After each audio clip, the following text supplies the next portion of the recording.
All right. So we're going to be talking about language today, and there's different styles of language that are going to be relevant to our role as peer advocates.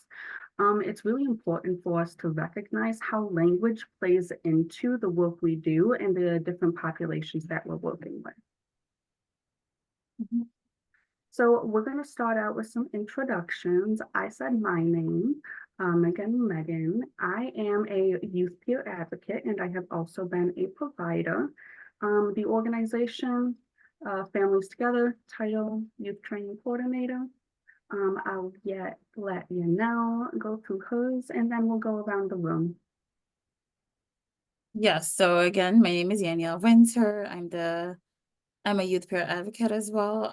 And the organization is Families Together in New York State. My title is the Diversity, Equity, and Inclusion Youth Engagement Specialist.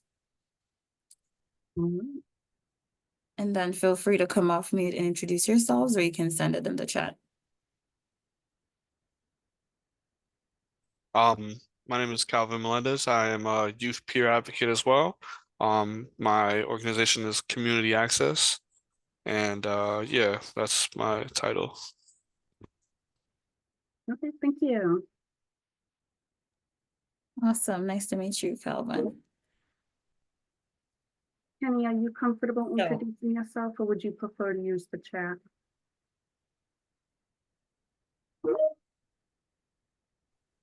I could introduce myself. Um, I don't have a camera though, so That's okay. all right. So yeah, my name is Kenny. I'm also a youth peer advocate. My organization is Christopher Rose Community Empowerment Campaign. All right. Thank you. I appreciate both of you being here today for our training. Move forward to some of our objectives. Yes, so just gonna do an overview of our objectives for today. So at the end of this training, participants will be able to develop and understand how strength-based and person-centered language, how it interconnects. Participants will learn how to utilize trauma-informed languages when supporting youth with traumatic experiences. We'll explore self-identifying language and how to support youth in their identity exploration or navigation. And we'll get an understanding of how culture impacts language.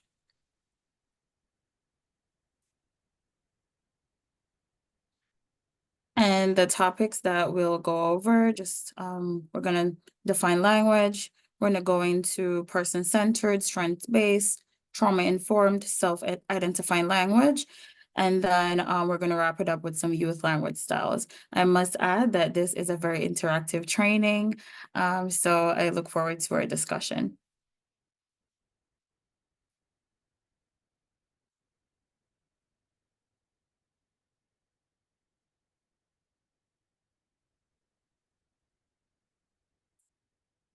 Megan, I think you're muted.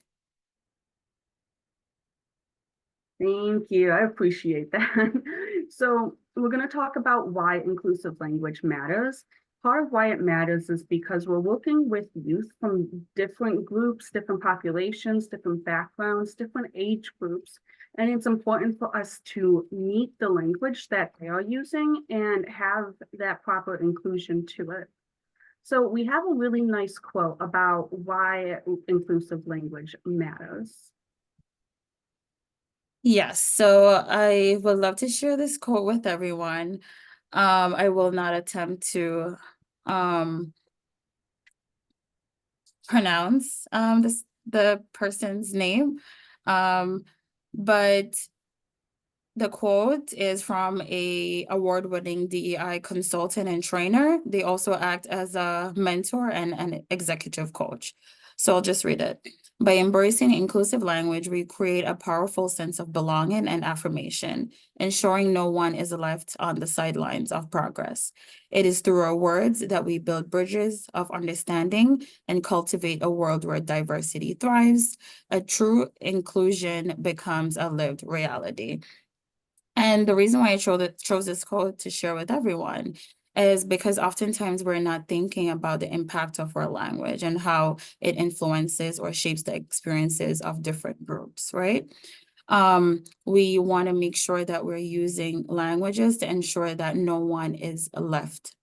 And as the code said, left on the sidelines of progress. So we want to ensure that the young people that we're working with can see themselves at that seat, at that table. And at that table, we're just going to make a reference to success, right?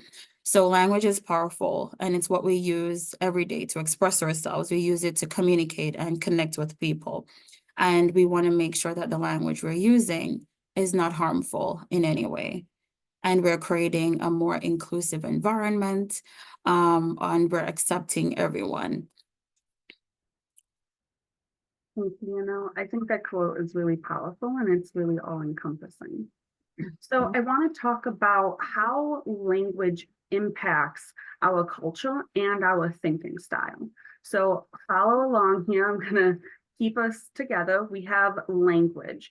And now language, we're going to go up to culture. Our language influences our culture based on the terms we use, the phrase, the structure of our sentences. And then our culture influences the social norms we have. So in some cultures, it's appropriate to refer to anyone older than you as Miss or Ms. or Mr. But in other cultures, they might refer to their elders by a familiar name, such as auntie, uncle, grandmother. So then our social norms then impact the stereotypes we develop, the associations of feelings we have to different words, and the symbolisms that we use in that culture. For example, a stereotype that we might see is that all individuals who are German are alcoholics, and that's a big, strong stereotype. But that's simply because of a social norm that has led to an inaccurate perception of a different culture. So that's just one way on how our social norms influence stereotypes, the words that we associate something with, and then also the symbolisms. So a big red stop sign is a symbol for us, but in a different culture, their transportation system might have a different indicator for stop. So all of these things relate to social norms. Social norms are a product of culture. So going back to culture, the culture we are in influences our language, depending on where you're born, what religious identity you have, what the language of your parents are, that's impacted by your culture. So then language influences our cognition style. And our cognition style is the way we process different thoughts, how our thoughts are structured, and also like the tone of thoughts we have. Are our thoughts more positive and optimistic, or our thoughts more negative or pessimistic?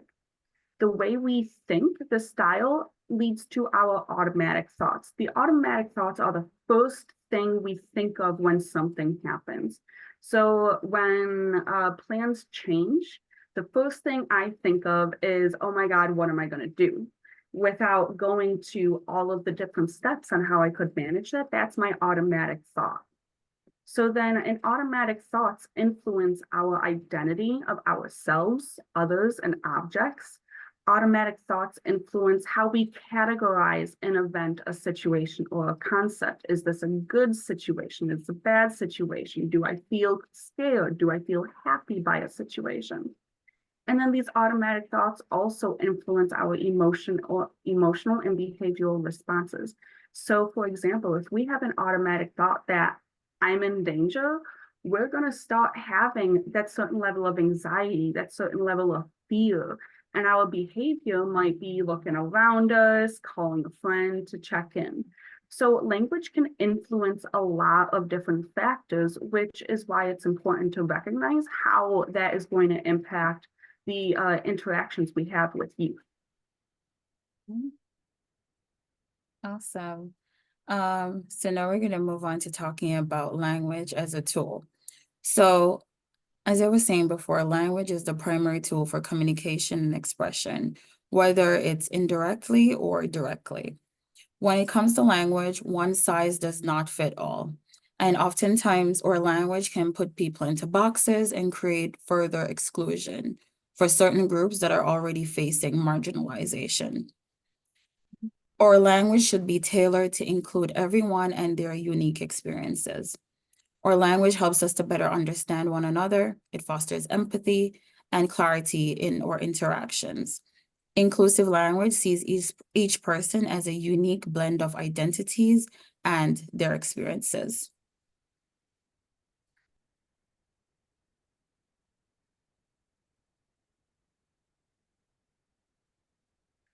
So when it comes to cultural humility, how can we cultivate cultural humility in the language, in our everyday use of language, right? So cultural humility is a lifelong process, and it involves a humble self-reflection approach to the language that we use. So going from the flowchart that Megan just went over, we're going to check in with our biases. So those preconceived notions about certain words, association, right? And how that can look. So we're going to actively listen to the language preference of our peers, and we're going to value their unique identifying expressions. We are going to recognize our own biases again and or limitation in language use. There are certain words that we don't want to use because of a personal preference, right? Or there's like certain words where we don't want to think too much into it. So we just use the simpler terminology always.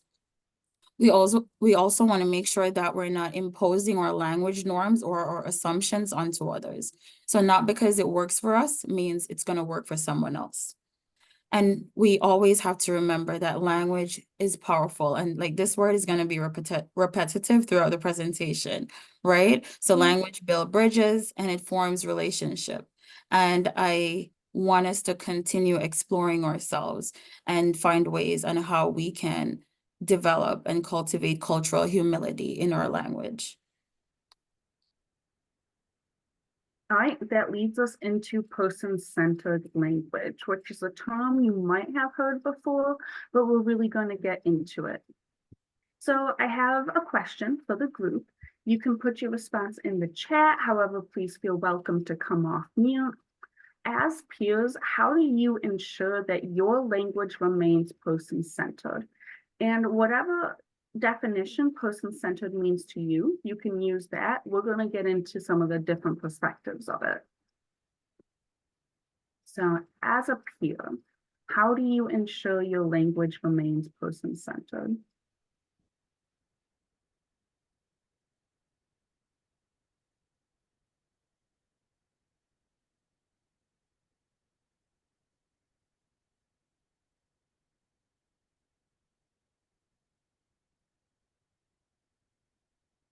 Okay, Yanel said that she uses the preferred names of her peers. Absolutely.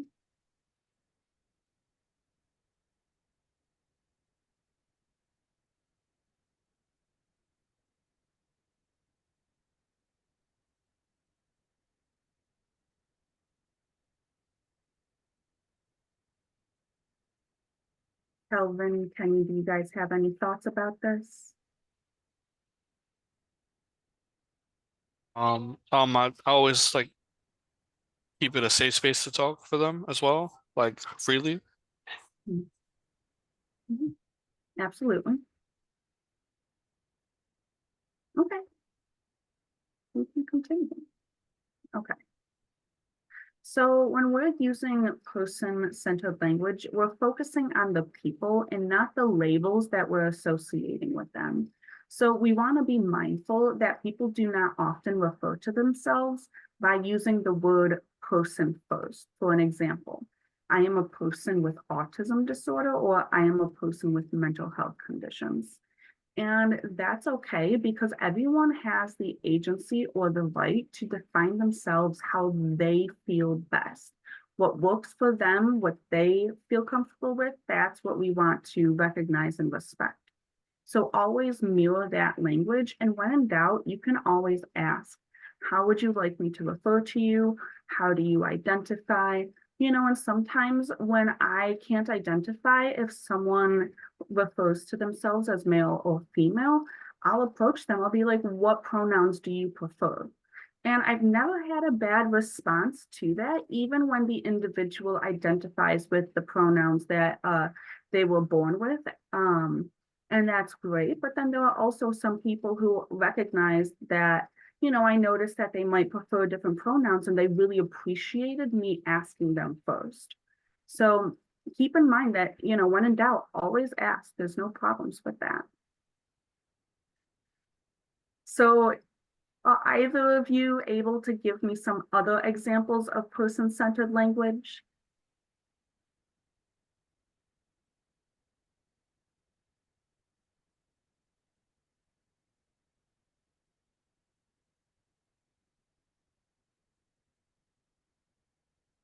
Don't be a rough one if you guys don't volunteer.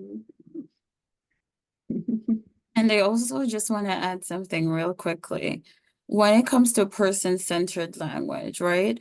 So we may come in contact with our peers that have diagnosis or they fall into a certain groups, right? And it is our role as advocates to ensure that we're seeing them beyond those labels that they are attached to, right? Or that they were assigned, right? So just going back towards Megan's questions, what are some examples of like person-centered language? So think about like in our everyday interactions, how do we refer to a person and not focus on that label that is attached to them? Yeah, I mean, for some of my youth, like I would ask them like exactly what do you want to be called? You know what I'm saying? And I have one youth that like they're like, hey, listen, just call me by my name. That's it. Don't say she, her, they, them, he, him, nothing. Just call me by my name. And I respect it. I'd be like, all right, cool, we can do that, you know? So whenever I refer to them, I'd be like, hey, Alex said this, that, and the third, or they said, you know what I'm saying? So Definitely. And that's a good way to go. Like when in doubt, we are asking, right? And if they want to go by Alex, then that's their right, right? So everyone has agency and everyone has autonomy to let you know what they want to be identified as. So that's a good tool there. I got something. Also, like in general, um, a lot of people don't like being labeled a certain thing. For example, like a disabled person, they don't want to be looked at as a disabled person, or autistic child. Um, the elderly even take offense to the elderly. That's outside youth peer advocate, but I'm just giving general examples. Oh, that's okay. I think those examples that you gave are a really good example of like lack of person-centered language. When we say a disabled person, we're putting the label before recognizing them as a person. So this is a really good transition into our different examples. Now, this is a lot of not only person-centered, but also trauma-informed language. And we're going to get more into trauma-informed language in a little bit.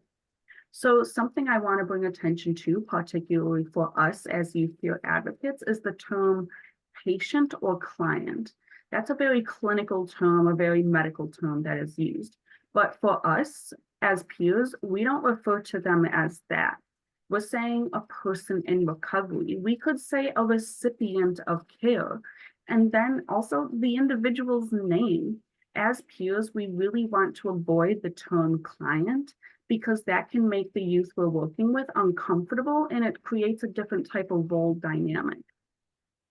I'm also going to bring attention to the second one, which is some terms that might be used as disabled, handicapped, special needs, the R word, or crippled. What we want to change that to is an individual with a disability, a person who has a disability, a differently abled individual, because we want to recognize that there is such a thing as ableism, which is discriminating against someone who has a disability and not recognizing person-centered language when indicating someone who is differently abled. So we really want to recognize that. There's a few other examples, some of them are very familiar with, like the last one. We know that as peer advocates, we're not using those terms, and we're describing the individuals as a person with this mental health disorder, a person who is experiencing a mental health condition or a mental health symptom or a symptom of some of the challenges, so we're really putting that person first, and we're not using terms that have negative associations. Any questions about person-centered language before we move on? All right. Awesome. So now we're going to move on to talking about strength-based language. And strength-based language represents people in a positive light, right? Represents our peers in a positive light and in a way that is truly empowering to them. So how do you use strength-based languages as peers?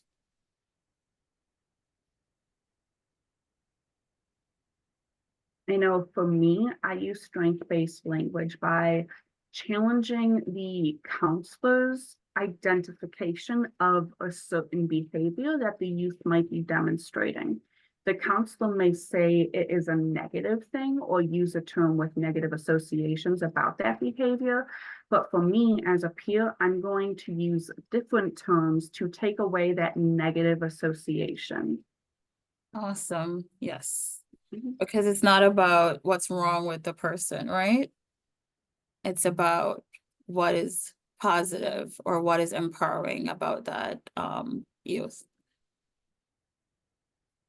Any other thoughts? Yeah, like instead of like using like a negative connotation to something, right? Like let's say this person prefers to work by themselves. I mean, like they can't make friends, right? You can say like if they prefer to, individual play or something like that. In terms of like let's say they won't follow directions, like they're self-directed. Absolutely. Those are some fantastic examples. You got this, Calvin. Awesome. Okay. So when it comes to strength-based language, we want to focus on strengths and not deficits, right? So we don't want to make it our conversation. We're not framing our conversation to talk about the problems or the limitations of our peers. We want to acknowledge and amplify their strengths and their assets. And a guiding question that we can ask ourselves is, do we see the glass as half empty or do we see it as half full? Right? And this question is relative to everyone. We'll all have different perspective, but I feel like this is a great analogy in regards to strength-based languages. It helps us look at the positive side when we're interacting with our peers. Mhm. And these are some common examples. So if we're gonna, for certain phrases like won't follow instructions, right? They're self-directed or they demonstrate independent thinking. Struggles with transition, right? They could benefit from transition support or they thrive in stable or predictable environments. And then, yeah, there's a lot more examples. Everyone can just look them over. For problematic, right? It can be an opportunity for growth, and it can be an indicator that our peer needs support and guidance. So we just want to strategically think about some of these words that we're using, and it can just be unconscious, right? It rolls off our tongue. We're not thinking about it because it's a word that we use in our everyday life. But if we spend some time to self-reflect, we can rephrase some of these words in a way that empowers our peers. Absolutely. One of the term examples I want to draw attention to is resistant or non-compliant. This is a term that we hear a lot in clinical settings, and how us as peers, being the bridge between the youth and the clinician, we want to challenge that into this youth is uncomfortable with these services. the youth prefers other options, other coping strategies, because what they're receiving isn't working for them. And that's how we're going to challenge that perception of they're just non-compliant, because the youth might be trying their best, they just don't like the type of service they're receiving. Exactly. All right. So now we're going to move into trauma-informed language.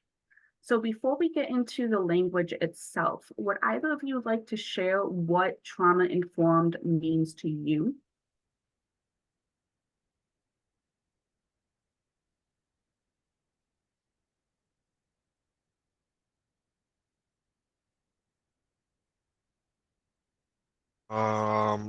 I would say like it, whatever the person has went through before, like knowing what they went through before, you know what I'm saying? Like I think that's kind of trauma informed. Mhm. So you're taking under consideration that this person might have experienced a trauma. Mhm. Is it? Oh yeah. So basically, they tell you about any traumatic events they've been through, so that you could better support and give them better services. Absolutely. Sometimes who we're working with is comfortable sharing the trauma that they've experienced. And because we're aware of that type of trauma, we can then be more informed and more supportive, specifically because we're now aware. So when it comes to trauma, we want to focus on healing, not harming. So trauma exposure is common and it takes many different forms. Using trauma-informed language is going to help us show empathy, consideration, and recognizes the impact on trauma on people's lives. So something I want to share is that everyone that we know, your coworkers, your parents, your cousins, the youth you're working with, even the counselors that you're connected to, everyone has experienced some sort of trauma. Now, everyone perceives trauma differently. They might not label it as a trauma. They might not view it as a trauma that's impacted their life, but everyone can identify with having a significant negative life event. So when we're being trauma informed, we're engaging with these individuals with the idea that they have experienced the trauma, and we want to be conscious and sensitive to that trauma. So Mhm. some examples is, I'm here to listen if you want to talk about what you're going through, instead of saying that was pretty bad, but you're going to be fine in the future. You just need to let it go. Yanel, did you want to add more to this? Yes, definitely I could. So, just adding on to what Megan said, it's our goal when it comes to trauma-informed language is to create a safe and supportive space. I go around, and this is just my practice. It's an assumption that 1 in 3 people that I encounter have experienced trauma. And that may not be true, but that guides me into how I interact with everyone, right? So I'm honoring the silence of my peers. If we're having a conversation and they choose not to go in, they just want to sit in silence, that's okay with me as well. I'm allowing my peers to share at their own space. So as much as I would want to hear and support, if they're not open with talking about what's going on at that point, then that's okay as well. I am validating experiences. So whatever happened to you or whatever you experienced, my apologies. It's valid, right? And I may not understand all the dimensions of it, and that's okay too, right? So my role is not to understand and say whether your experience is this is a serious or this is not so serious. That's not my role. It's just to support. And I'm being mindful of when someone is confiding in me. I'm not offering solutions, but I'm offering rights, right? So it's your right to do this, it's your right to do that, or an option is, and I'm being very clear when I'm corresponding that. So yeah, I think. Absolutely. Thanks for adding that, I appreciate it. So I want to bring attention to some different phrases or statements that people use that aren't trauma informed and what we can say instead. So we already talked about person-centered language, already identified the examples here. But the next trauma-informed category that we can consider when it comes to language is we want to avoid blaming language. And that's something that we think of, and it's something that we do naturally without ever intending to offend anyone. And that's simply because in Western American culture, in the English language, we have grown up with the structure of what did the person do as opposed to what occurred that the person was simply involved in. And in other cultures, they don't identify what the person did. They identify what the event was and simply the person was involved in the event. So avoid blaming language. We hear what is wrong with you. That's something that we've heard very often. We want to change that to what happened to you. That what happened to you can explain some of the challenges that they're experiencing as opposed to what is wrong with them. There's also identifying what are you struggling with, because we clearly see that they're struggling. So instead of saying what's wrong with you, we can identify what are you struggling with. Another term I want to bring attention to is when we're talking about human trafficking or sexual abuse, a lot of the times the media use blaming language. So they identify the individual who was experiencing the sexual abuse as the one responsible, and they use that through prostituted or forced to prostitute. And we want to change that to a person who engaged in sexual work or sex work, and then a person who was sex trafficked. And that takes away the blame completely off the individual. And even when we're talking about someone who is engaging in sex work, using the term prostitute can have a lot of negative associations. So even that, when it's voluntary, we still want to take under consideration the trauma-informed words that we're using. Next, we have avoiding triggering language. This is super, super important with the youth that we are working with, because these youth might likely have different traumatic experiences, and the language that we use can trigger them. So for an example, we never want to label someone as a victim or a survivor. That is strictly up to that person to identify. So even if you hear them say, I went through severe physical abuse, and they don't say physical abuse, they just say, I was hit, I was hurt, things like that. We don't want to say you were a victim of physical abuse. What we can say is, are you aware of different types of abuse? Or, that sounds like it was really harmful. Have you talked to your counselor about this? Or, I'm not quite sure about this, but you might have experienced something that is abusive. And we let the youth identify and explore that themselves. Next, we want to respect boundaries. We want to know what boundaries does the youth we're working with have. We can ask them openly. We want to follow the youth's expression of comfort versus discomfort. So we want to take note, what is the youth's body language indicating? What do their facial expressions indicate about how they're feeling? We really want to take that under consideration, because when we take note of the comforts and discomforts of the youth in their body language, we're able to then process and understand what is making them uncomfortable without them ever having to say those words. So when it comes to trauma and being an active listener, sometimes we might have more questions about what they shared, about an experience, about a statement they made. However, as peers, it's not our job to elicit more information from the youth. We don't pressure, we don't force, and we don't coerce someone to share or engage in services or self-disclose what they've experienced. So these 4 points: person-centered language, avoid blaming language, avoid triggering language, and respecting boundaries.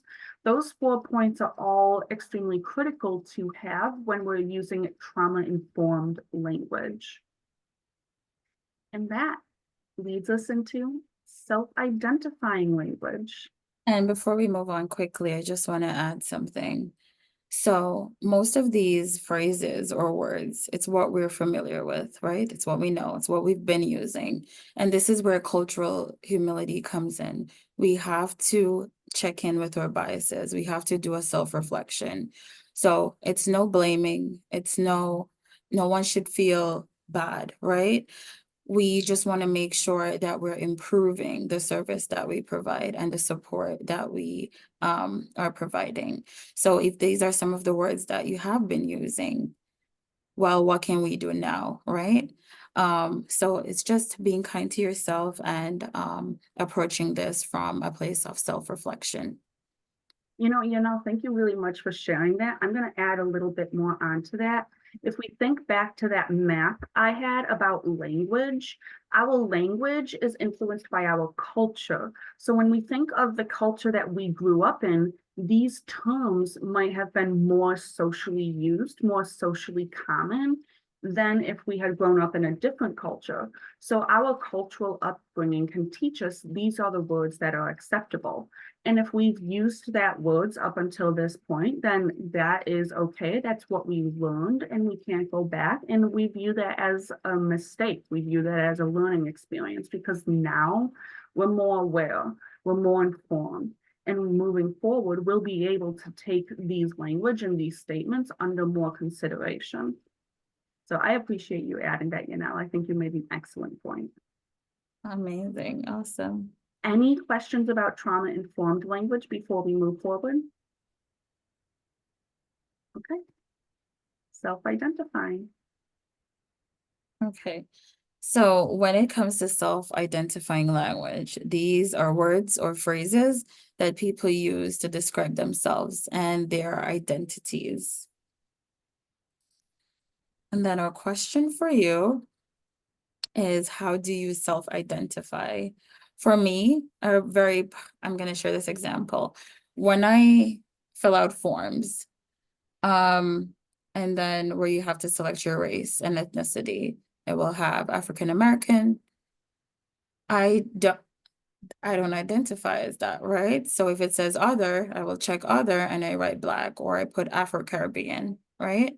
And that's my right. Someone else from the same country that I'm from, Jamaica, may also identify as African American, and that's okay. That's their right, right? So a question for everyone is, how do you self-identify?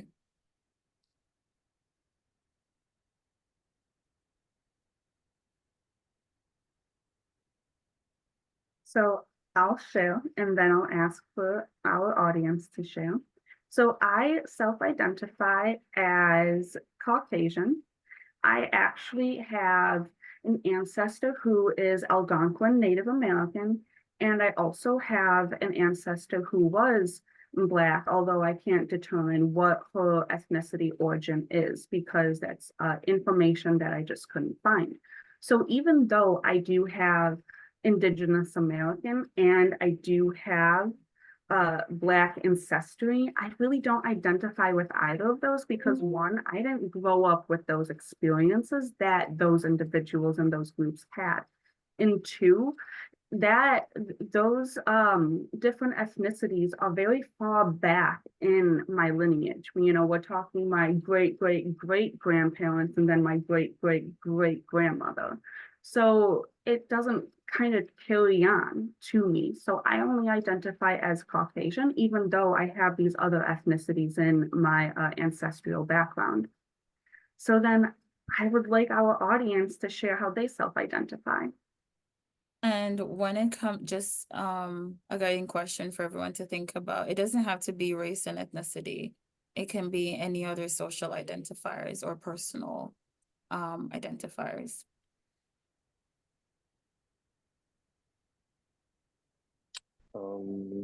I self-identify as a African American male.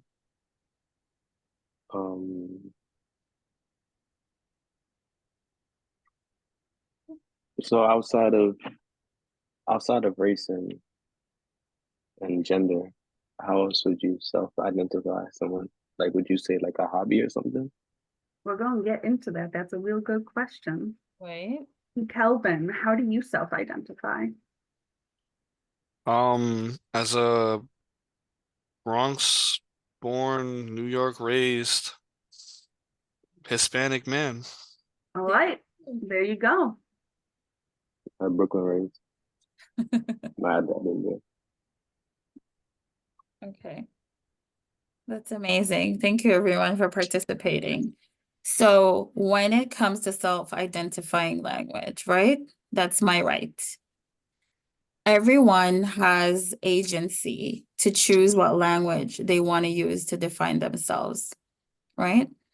We use words that describes our identities, and we're reclaiming our presence in a society that aims to reduce us or erase us. As I was explaining before, there are certain identities that were assigned to us. So someone sees us and automatically you're assigned to that group because of stereotypes. But we don't have to claim that, right? We have a right to choose a language that best identifies us.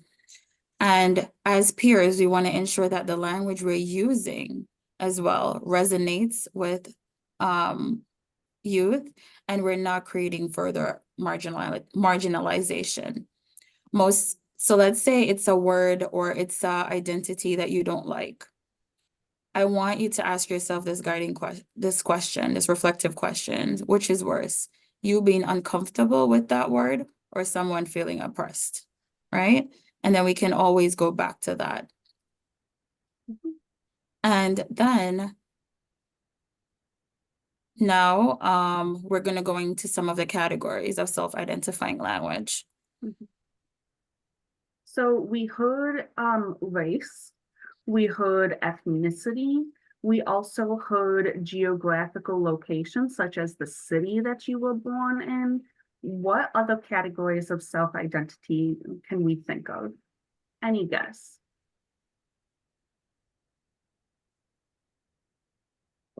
Sexuality.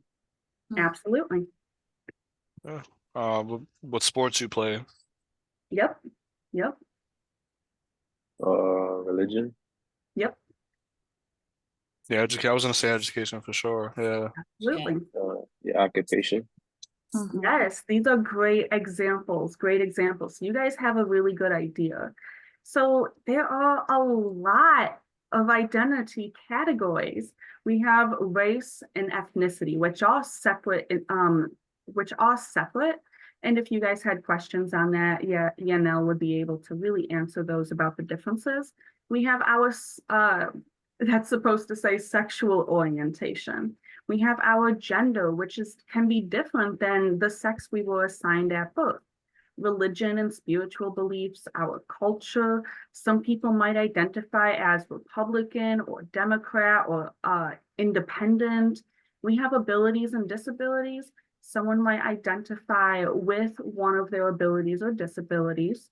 For example, I might identify with one of my mental illnesses. I might openly identify and recognize that, but I'm not going to share all of it.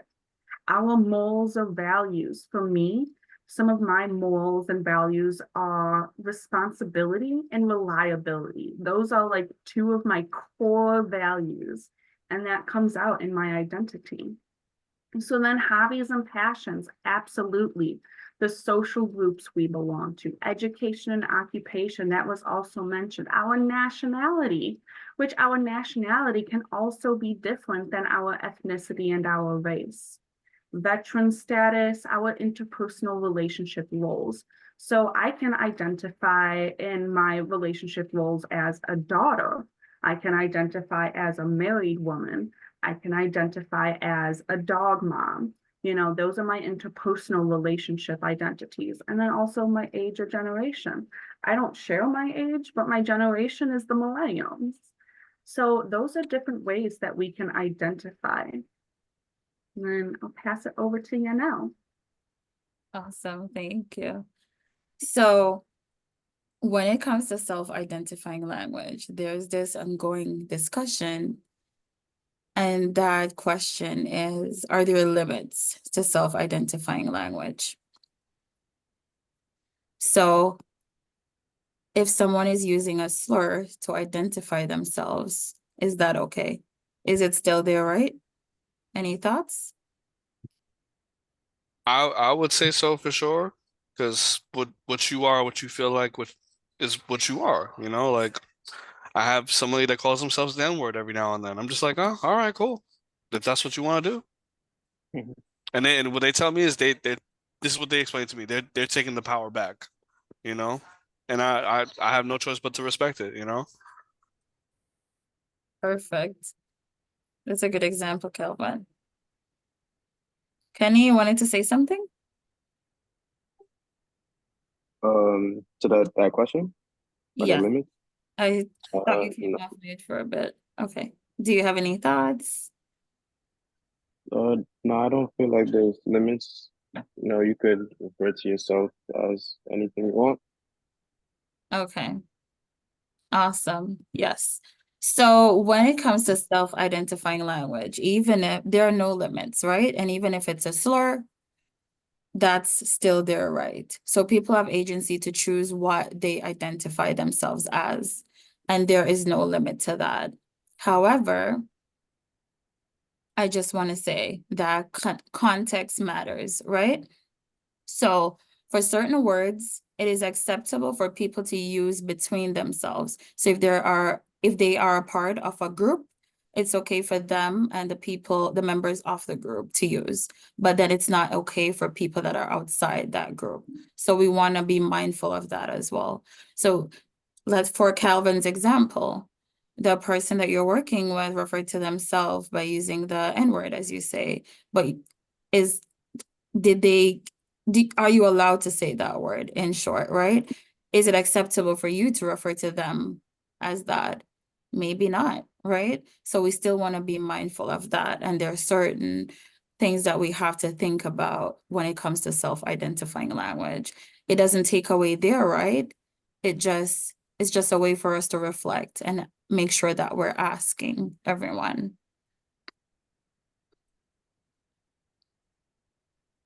Okay, so then we have different trauma identities. If someone identifies that, yes, I did experience a trauma, they might label themselves in different ways. So I'm going to start with victim. The term victim has a lot of negative associations and stigmas. And that's something that we as peers have to challenge, particularly with the youth that we're working with who might not want to identify as a victim or might not perceive that they were the target of harm or abuse. So the definition of victim, no negative associations. It means you were targeted. That's it. You were targeted. It doesn't have any other associations. It doesn't mean you were weak. It doesn't mean that you were powerless. It doesn't mean that there was surviving that. It just means that you were targeted. So let's go back to school. Let's go back to high school. There's a whole lot of bullies going on. Okay. Some bully is coming at me. They keep insulting me. They keep, demonizing me and degrading me. And it hurts. It hurts for weeks what they're doing to me. But I refuse to identify myself as a victim because that means I'm weak. That is the stigmas that some youth associate. But ultimately, I was the target of bullying, which means that I was a victim simply by being a target. So we really want to challenge that stigma. Now we have survivor. Survivor is a very common term that we hear of someone who has gone through the trauma and is no longer being targeted. Some individuals prefer the term overcomer because they overcame the trauma. That's up to that individual's self-identity. They can choose. So a survivor is just someone who has experienced this and they continue to prevail despite that negative experience. So this individual might choose to go to therapy, or they might choose to go to the gym, or maybe they're not even ready for that yet. Maybe they're just staying at home, crying, watching movies, trying to take care of themselves just for each day at a time. They still survived the experience and they're choosing to continue forward. So they are prevailing, they are surviving, or they're overcoming. Now, lastly, I have thriver. So a thriver is an individual who has survived the abuse and actively uses their experience as a motivator to succeed in areas of struggle. Another definition of thriver that I didn't put on here is someone who uses their traumatic experiences to successfully support others. Now, in my perception, I view every single peer advocate as a thriver because they've gone through challenges. They are actively working through those things and they're using their experience to support other individuals. So when it comes to me, just to give you an example of trauma identities, sometimes I feel like a victim. Sometimes I will identify as that because my PTSD can be so severe that I might have a flashback where I am being victimized. But do I overall identify as a victim all the time? I don't, because I'm no longer the target of that harm. It's simply that when my PTSD is severe, that's where my mindset goes. And then I identify as a thriver because I use my experiences to support others. I am also really dedicated to my healing journey. I'm in counseling, I go to support groups, I do my coping skills, whatever I need for me. And I also use my childhood traumas as a motivator to do the work that I do in present day. I use that as a motivator to develop helpful services, to teach others about different experiences. So I identify as a thriver all times, and then I identify as a victim only when my PTSD is really, really severe. So that brings me to the bottom is that an individual can identify with multiple trauma identities, but we never want to label them. And that goes back to our the language that we're using is I'm not going to label someone who has experienced abuse as a victim because I don't know if they identify with that. I'm going to bring it to their attention that, hey, I think you might have experienced something concerning, but I'm not going to tell them what they all aren't. So then we're going to have a little activity. Yes. So now we are going to practice what we preach. Mhm. And for this activity, there is a script on the screen. And we're going to revise the written text to make it more inclusive and respectful, right?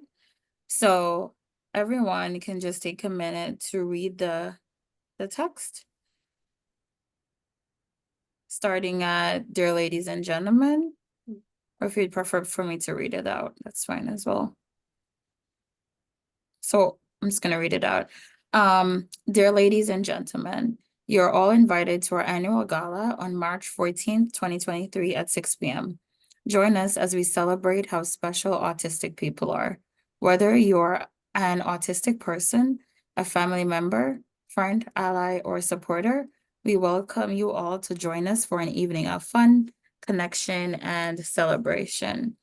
So from this written text, how can we reword it, if any, right? So do you think it should remain the same? It's perfect as is, or there are certain parts of the text that you want to change, or everything altogether? I'm curious to see what everyone comes up with.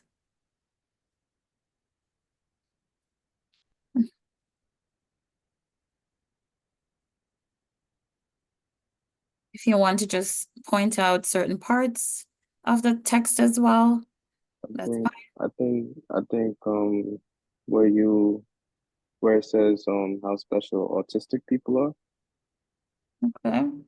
And what would you change it to? Or if you need more time to reflect, that's fine.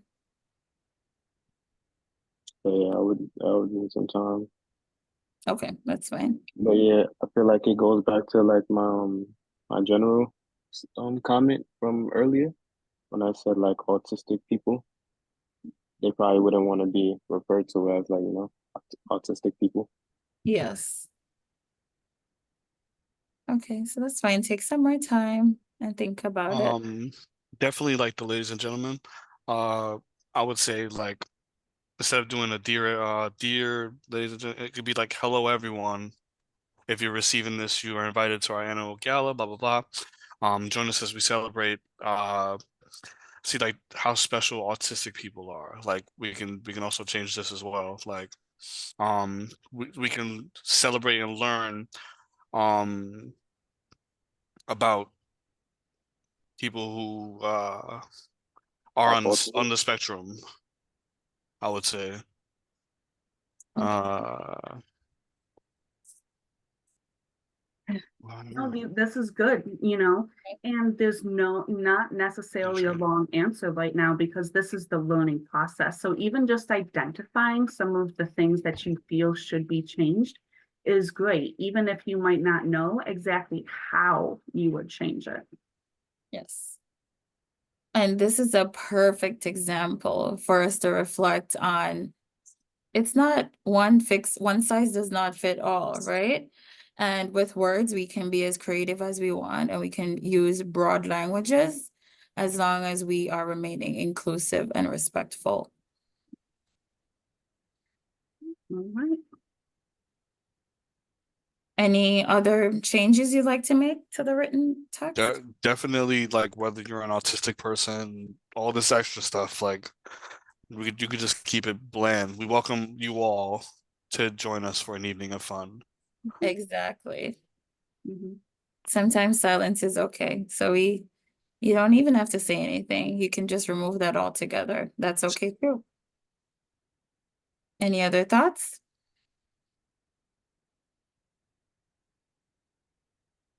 Okay. I want to, before we move on, I want to bring attention to the how special autistic people are. You know, could you tell us how we would rephrase that to make it more inclusive and more person-centered? Okay. So the whole purpose of this example and that particular those particular phrases right there, it shows that what I was saying before. There is not a specific word or phrase that there's a dictionary like, oh, this is what you should use, right? Looking at that phrase, you just know that something is wrong with it and it should be revised, right? So if we're going to think about it, for example, we can say changing hello everyone, make it general. You're all invited to our annual gala on the date at 6 p.m. Join us for an evening of celebration, right? Or if it depends, let's say if it's an art event, right? And the young people did art, we're going to showcase talents, right? So while I do not have a specific rewording, we just want to be mindful. And I strategically chose this example to show you that everyone, we can all change it differently, right? So thank you, Megan. I love that. That's definitely where I was going, where like there isn't one way to completely fix this. It's just trying to make it more inclusive and Yes, more respectful. yes. All right. And I hope everyone enjoyed that activity, and like by the reactions and like everyone interacting, I'm gonna say yes. So or in group this, we're gonna do another activity. Now that we have explored different identities, I want everyone to take a moment to reintroduce themselves. So at the start of the session, when we were giving introductions, everyone introduced themselves. And I just want us to think about that and decide how would we reintroduce ourselves to the group.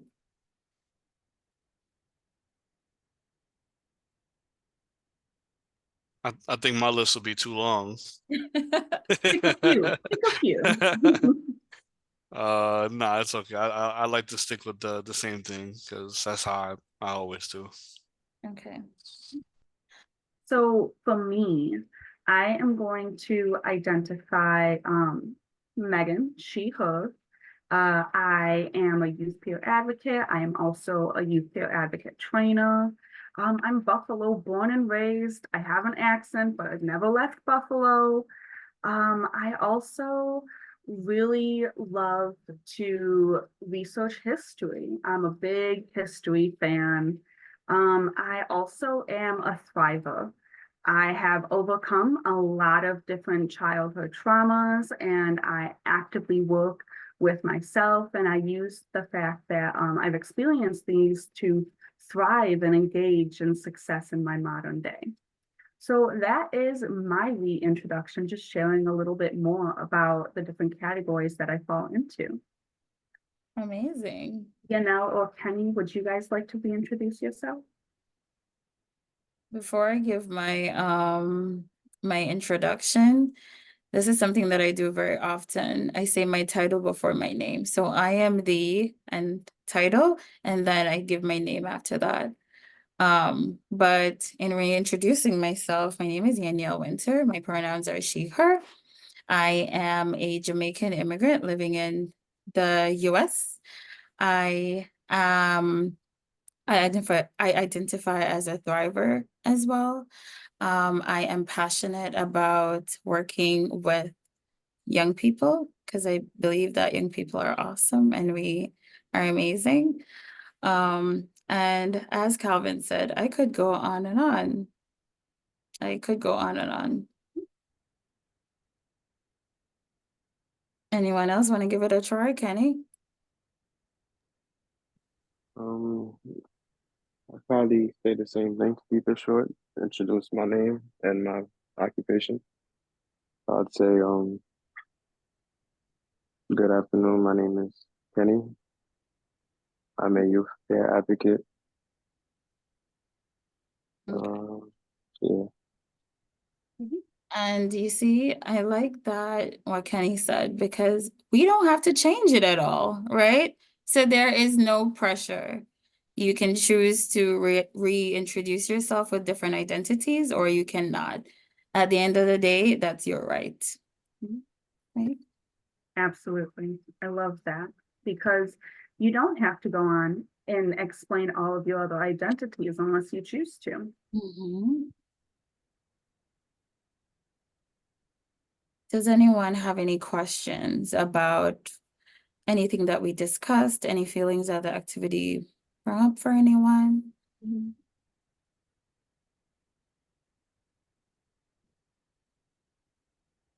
I just want to add that I'm just going to keep repeating myself. It brings us back to being kind with ourselves, and we're constantly reflecting. We're checking in on our biases. We are thinking about our culture, the environment that we were raised in, right? The words that we are familiar with. We're thinking about the words that have a negative connotation to them. And is that personal or is that universal? Do I have a problem with that word, or does everyone have a problem with that word, and why? Right? And again, when it comes to language, it is so broad that there is not a set solution. There are right answers and then there are wrong answers, right? And we just want to strategically think about how we are reframing language to ensure that we're not offending people. We're not offending our peers. We are being respectful. And you're going to make a mistake. You're going to say a word that someone may take offense to, or you're going to say a word that you didn't even want to use in the first place. What do you do in that situation? Do you constantly apologize until the person prove to you that they're okay? Or do you apologize once and you move on? Or what are you doing in that situation? These are the guiding questions that we have to ask ourselves. Personally, I'm apologizing there and then, right? And if it's based on identifying, I'm asking, how do you want me to refer to you as? What do you identify as? When it comes to the use of pronouns, I always refer to people by their names first until I am sure, or I say they. All right. Something I wanted to add to this that I didn't put in the categories is your family lineage. Okay. In some cultures, when you introduce yourself, it is appropriate to say, I am part of this family. I am part of the Simpson family lineage. In some cultures, it's really important for you to identify what is your family lineage based on your last name or the group that you are part of. So when we're working with individuals from different cultures, that's also important to take under consideration. All right. So, Yanel, do you have anything else to add before we move on? No, I think we're good. All right. So, as we know, young people communicate very differently, right? And now we're going to do an overview, or we're going to discuss of how youth language structure can look, or how it differentiates. And the question is, how does language varies across different populations and age group?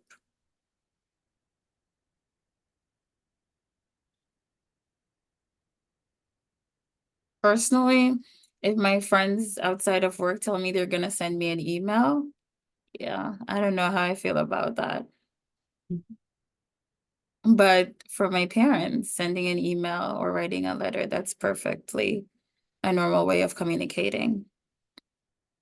I'll add that if my dad says right on, I am immediately rolling my eyes. I'm smiling at him, but if he says right on, I'm rolling my eyes and I'm just smiling and moving forward, because I get how that is a term from his youth generation, but it just doesn't work for me. It's more like a comedy thing for me. So do you guys have any other thoughts about how language might be different among different populations or age groups? Yeah, I would say like sometimes I've come across like a youth that just learned English and it wasn't their first language. So there would be certain slangs or certain words that they wouldn't understand, and they just look at me like, "What do you mean by that? What's that word mean?" You know? And like I speak Spanish too, so like sometimes like a word in English and a word in Spanish are like two different meanings. You know what I'm saying? Like so sometimes they'll understand the word their way and they'll interpret it that way until you kind of explain it. Then once you explain it, it's like, oh, okay, I see what you mean. That's an amazing example, Calvin. Thank you for sharing that with us. So yeah, someone that recently learned English, how do they communicate different from us?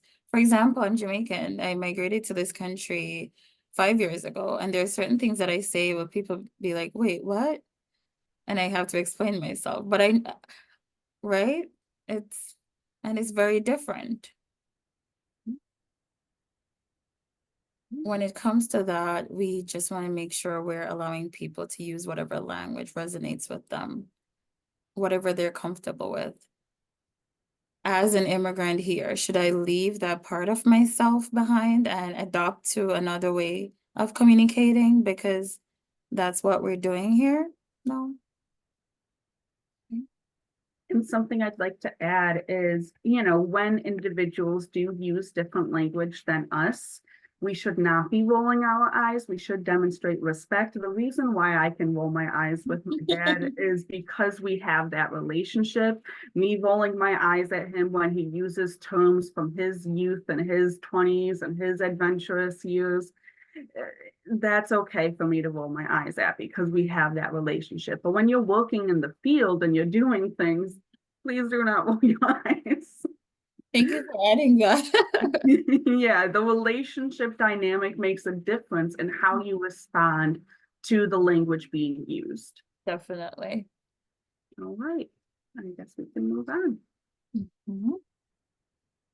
So the cultural impact on language, and we started talking about this before. So there's certain slangs or jargons that young people use to communicate with each other and express themselves, right? And we have yeet or gnarly. Um, and it's used by Gen Z to emphasize a dramatic throwing of something, right? And for gnarly, it's used by baby boomers to mean that something is scary, challenging, or dangerous. And it's very interesting that I do not use any of these words in my vocabulary, right? And then someone else might say, actually, I use yeet or I use gnarly, right? So language varies across generations, across households, across neighborhoods, cities, right? Another thing is that young people are so creative when it comes to language. It's constantly evolving. They're creating new words and they're recycling old words with different meanings. And a very popular one is lit, right? So the original meaning was to ignite, but now it means to express, or not now it means another meaning amongst young people is to express excitement or approval. And with the digital influence, so with social media, there's the use of memes, there's use of abbreviations and emojis to communicate with everyone. I can text my friends like 5 emojis and they know exactly what I mean. I can send a meme and it's just, we don't have to say anything. We both laugh because we know exactly what it means, right? So we want to think about this when we're dealing with different young people, right? It may be hard to be up to date with all the language, all the different jargons, all the memes, all the abbreviations. But what we don't want to do is discredit the use of the word or the use of their abbreviation, right? We want to give people agency to express themselves however they see fit. And as YPAs, it's our role to learn, right? So, oh, what does that mean? And then when you're in communication with that peer, you want to use that word as well.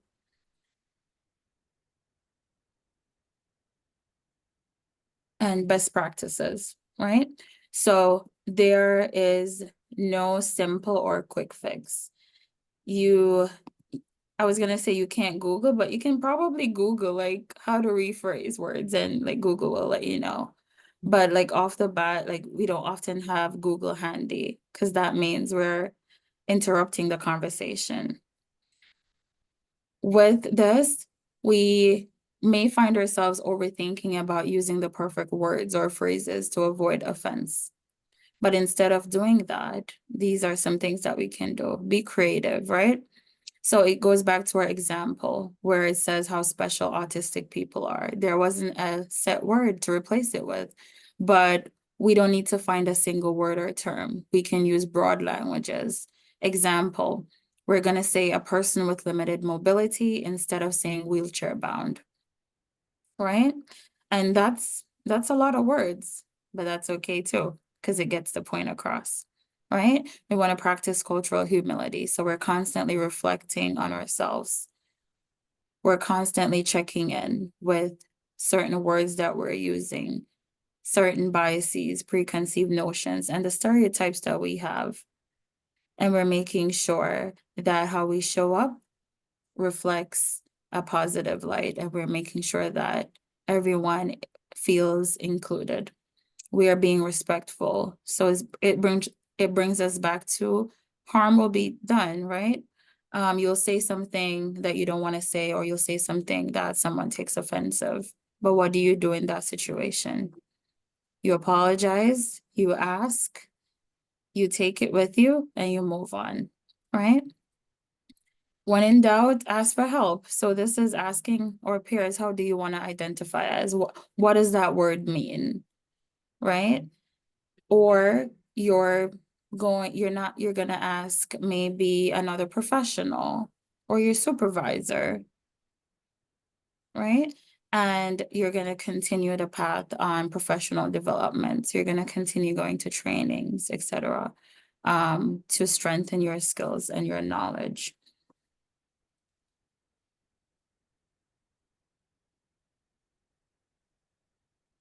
So when it comes to language, as we were discussing before, this can look different.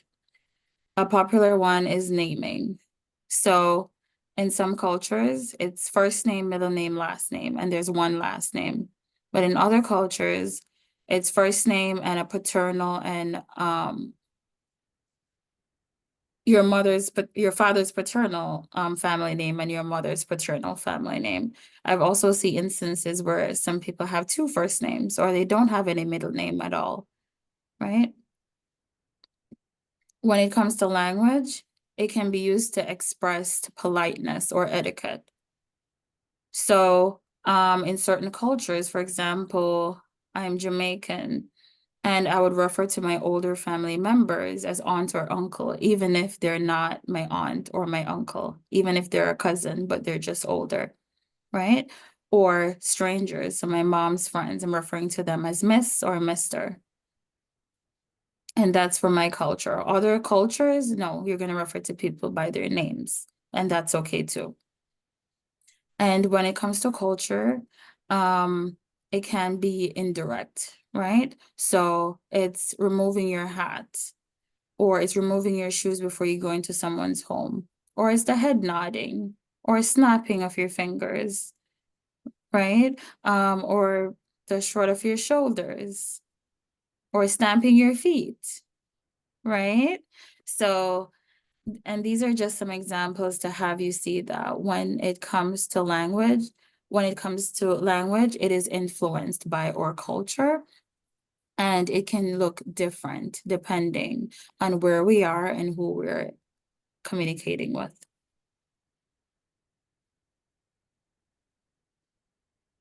And the question for you all is, how does your culture influence the use of language?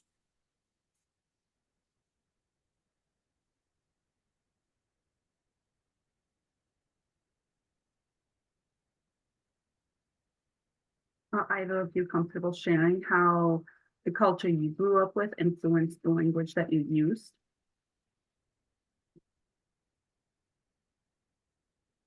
I'll share something. Oh, go ahead. I'm sorry. I was going to share something that my culture influenced. So in my school, I did not learn anything about language related to individuals who had physical disabilities or who had developmental disabilities. So I actually grew up using terms that were not inclusive and that some people could find offensive.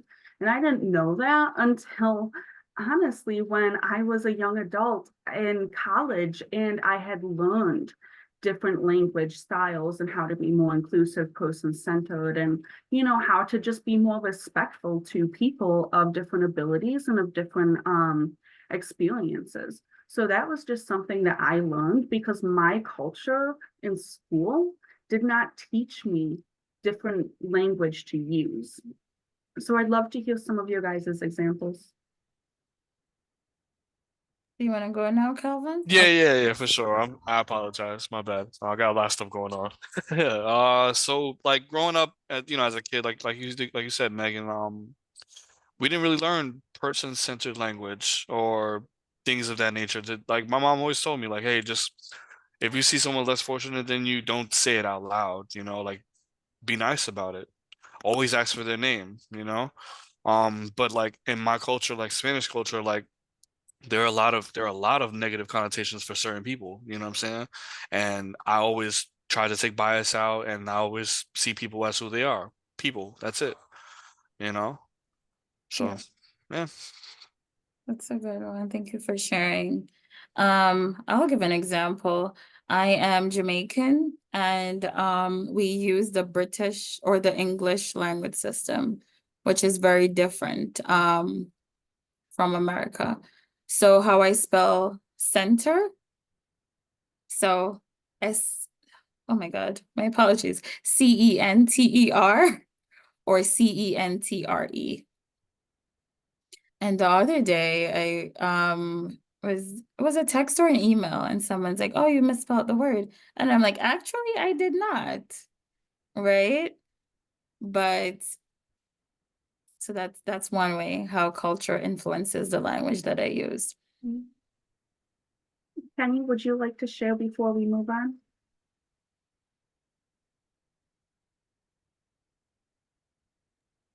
I don't.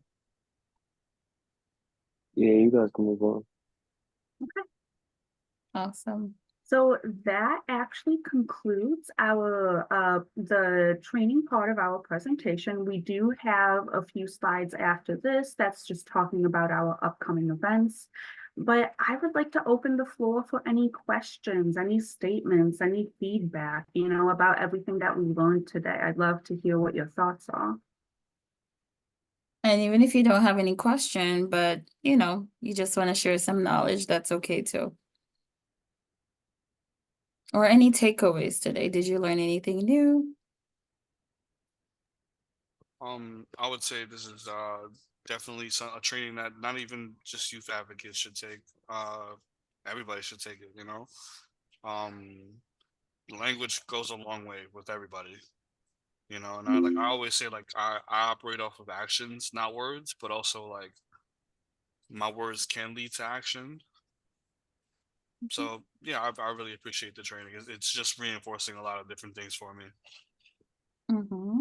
Thank you. Any other thoughts? Penny, would you like to add any last thoughts or question? I think that the training was beneficial. Could definitely help me in my workplace because I actually started not too long ago. So all the information that I'm getting is still new to me. So I appreciate it. Yes, that's amazing. Thank you. So yes, language promotes respect, dignity, right? Inclusion, regardless of people's experiences or their backgrounds. We want to make sure that our language reflects them as a whole, and we don't want to cause harm. And Calvin, you said something just now. You said it's just words. That's what you said? No, no, no, no. Like, it's not just words. Like, cause what you say, No, what I'm do you mean? I'm sorry. no, you shared something and you explained it, and I wanted you to just repeat what you said if you remember. Oh, Like words don't hurt or something like that. no, like, I go off of actions, not words. Like, but That's I know my words can lead to action. Because, like, if I say something incorrectly, that can, somebody could take that a different way. So yeah, I always try to, like you said, like, I try to be inclusive and respectful of people, and that's it. Yeah. amazing. So yes. And that brings me just to say, I wanted to remember like how you exactly worded it. But yes, language can perpetuate stereotypes, biases, discrimination, harm, and it can further cause harm to people that are experiencing harm on a broader aspect. So in the society and their interactions with systems. And it is our job to build positive relationships, right? We want to make sure that everyone feels respected. We want to make sure that there's dignity. We're affirming identities, right? And we're promoting a safe space for everyone. All right. Thank you so much for attending today. I have 3 really quick slides.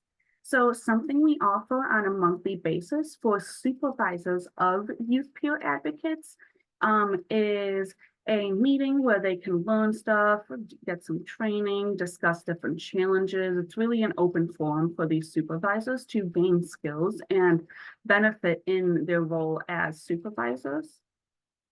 Next, we have the monthly peer meetings. This is a great opportunity to connect with other youth peer advocates across the state, as well as be able to have a voice in different things that Families Together is working on.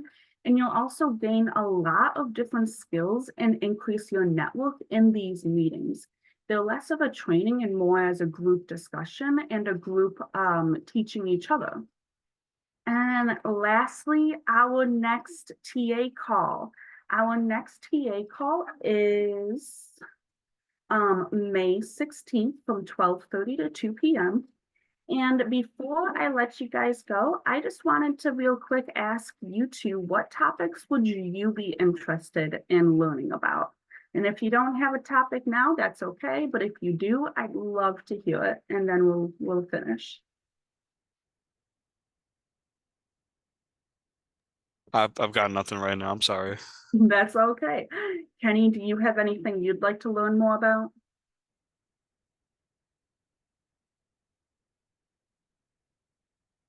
Okay. That has to do with being a youth peer advocate. Mhm. Um, everybody uses Maven and stuff, right? Everybody uses what? The Maven, or no? My name? No, I'm saying Maven, the system. Maven. Like, Oh, you guys use that, or that's just us? That's just me. we explore different systems. We actually recently had a TA call specifically about different systems engagement. So that's definitely something that we have explored and we can explore it more in the future. Oh, okay. I was gonna say I had a question on like something on the Maven system, but if everybody don't use Maven, then I don't think that's a topic we could go over. Yeah, if you, I'm gonna finish up our presentation and I'm gonna close it out. Okay, and then stop recording.